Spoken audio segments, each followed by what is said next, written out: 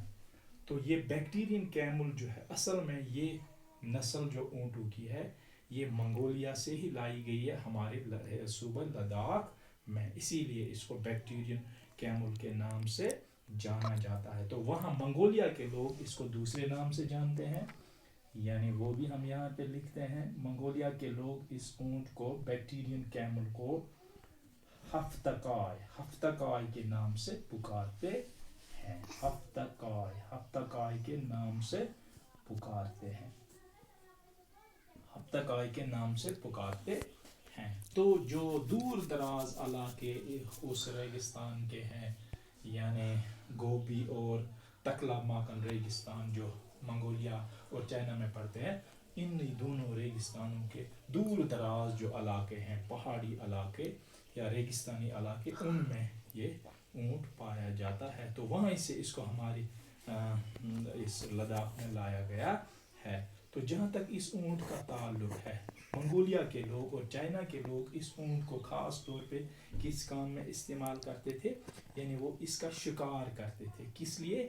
کیونکہ وہ اس کا جو چمڑا ہوتا ہے جس کو ہم انگریزی میں ہائیڈ کہتے ہیں، یعنی اس کا چمڑا جو ہوتا ہے، اور اس کے علاوہ آپ لوگ یہ بھی جانتے ہیں کہ میٹ یعنی اونٹ کا گوشت بہت لذیذ ہوتا ہے، تو اسی لیے اس کا شکار چائنا اور منگولیا والے کرتے تھے. تو اسی لیے وہ اس اونٹ کو زیادہ پالتے تھے. تو آج کے لیے اتنا کافی ہے. شکریہ. کل اس سے آگے پڑھیں گے.